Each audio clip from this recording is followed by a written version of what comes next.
Vape umesto cigareta. Da li je to bolje? Zdravo, danas ćemo odgovoriti na neke od najčešće postavljenih pitanja u vezi sa upotrebom vape uređaja. Vape, da li je štetan?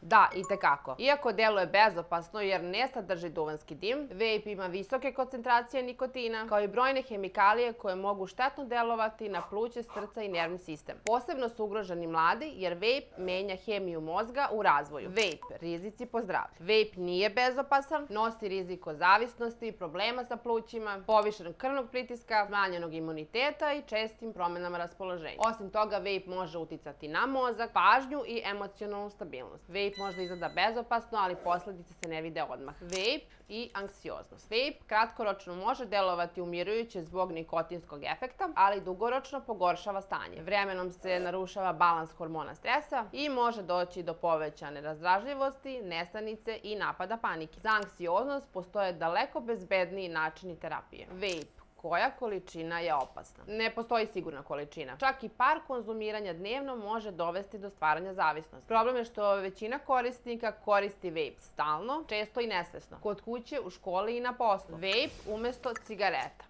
Da li je to bolje? Možda deluje kao manja šteta, ali nije rešenje. U više od 80% slučajeva korisnici vape uređaja nastavljaju sa nikotinskom zavisnošću, a mnogi se vremenom čak i vrate cigaretama. Zamena zavisnosti nije izlaz. Lečenje zavisnosti jeste. U klinici Dr. Vorobjev pomažemo ljudima da izađu iz kruga zavisnosti i vrate kontrolu nad svojim životom, bez osuđivanja i bez straha. Ukoliko imate pitanja ili želite da saznate više, slobodno nam pišite. Tu smo da slušamo i da vam pomognemo.